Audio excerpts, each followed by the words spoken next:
அஸ்ஸலாமு அலைக்கும். இன்னைக்கு நான், என்னுடைய ஹஸ்பண்ட், எங்க மாமா, மாமி நாங்க எல்லாரும் தான் போயிருந்தோம். பாம் ஷோர் பார்பிக்யூ ரெஸ்டாரண்ட் மேடவாக்கம்க்கு தான் போயிருந்தோம். ஒரே ஃபன்னா இருந்துச்சு. அவங்க என்னெல்லாம் ஆர்டர் பண்ணுவாங்களோ ரெகுலரா, அதே மாதிரி எங்களுக்கும் சஜெஸ்ட் பண்ணாங்க. நாங்களும் அதே தான் ஆர்டர் பண்ணி சாப்பிட்டோம். செம்மையா இருந்துச்சு. அது என்னென்ன சாப்பிட்டோம்னு சொல்லிட்டு நான் உங்களுக்கு சஜெஸ்ட் பண்றேன். நீங்களும் ட்ரை பண்ணுங்க.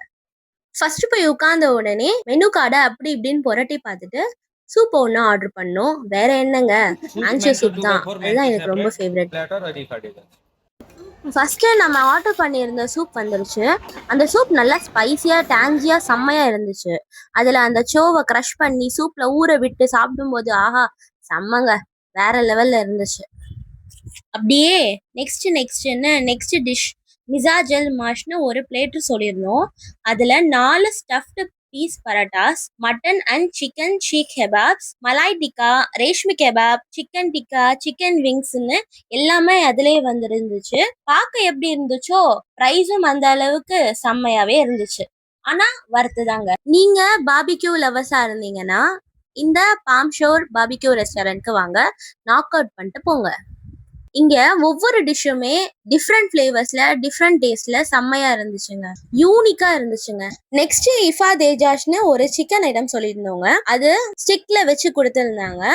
கூடவே மயனஸ், மின்ட் சட்னி கொடுத்துருந்தாங்க. அந்த ஸ்டிக்கு சிக்கன்ல மயனஸோட மின்ட் சட்னியோட டிப் பண்ணி சாப்பிடும்போது அவ்வளோ சூப்பரா இருந்துச்சு. பார்க்கும்போது ஒரு மாதிரியா எப்படி சொல்றது, ரஃபா இருக்கும்னு நினைச்சேன். பட் அவ்வளோ சாஃப்டா டெண்டரியா சூப்பரா இருந்துச்சுங்க. நீங்களும் போனீங்கன்னா இந்த இஃபா தேஜாஜை ட்ரை பண்ணுங்க. இப்போ ஸ்டார்டர்ஸ் முடிச்சிட்டோம். மெயின் கோர்ஸ் இல்லைன்னா எப்படி? அதான் என் ஹஸ்பண்ட்க்கு ஃபேவரட்டான மந்தி சொல்லிட்டோம். அதுவும் அல்ஃபாம் மந்தி சொல்லியிருந்தோங்க. நாங்கள் சொல்லி கொஞ்ச நேரத்தில் எடுத்துட்டு வந்து கொடுத்துட்டாங்க. 2 மந்தி சொல்லியிருந்தோம், மீடியம் சைஸ். நாங்கள் எல்லாமே சாப்பிட்டுட்டு இந்த ஸ்டார்டர்லாம் சாப்பிட்டுட்டு மெயின் கோர்ஸ் வந்ததுனால வயிறு ஃபுல்லாக இருந்துச்சு. அதனால கொஞ்சம் மீந்து போச்சு. அதை விடுவோமா, அப்படியே பார்சல் பண்ணி வீட்டுக்கு எடுத்துகிட்டு போயிட்டோம். நீங்களும் அதே மாதிரி ஃபாலோ பண்ணுங்க. லாஸ்டா டெசர்ட்ல முடிக்கலான்னு சிஸ்லிங் ப்ரௌனி ஆர்டர் பண்ணியிருந்தோம். நான் இது வரைக்கும் சிஸ்லிங் ப்ரௌனி சாப்பிட்டதில்ல. ப்ரௌனி சாப்பிட்ருக்கேன், வேஃபர் சாப்பிட்ருக்கேன், பட் சிஸ்லிங் ப்ரௌனி இதுதான் ஃபர்ஸ்ட் டைம். நான் அது எப்படி சாப்பிடணும்னு சொல்லிட்டு எங்க மாமா மாமி தான் சொல்லி கொடுத்துட்டு இருந்தாங்க. ப்ரௌனி சூடா இருக்கும், ரொம்பவே டேஸ்டா இருந்துச்சு. அந்த ஐஸ்கிரீமோட அந்த சூடான அந்த ப்ரௌனி கூட கீழே பைனாப்பிள் அது சேர்த்து சாப்பிடும்போது செம்மையா இருந்துச்சு. அதுக்கப்புறமா நான் அடிக்ட் ஆயிட்டேன். அதுக்கு திருப்பி சாப்பிடணும் போல எனக்கு தோணுது. நீங்களும் போனீங்கன்னா நீங்க ட்ரை பண்ணுங்க. எல்லா டிஷ்ஷுமே நல்லா தாங்க இருந்துச்சு.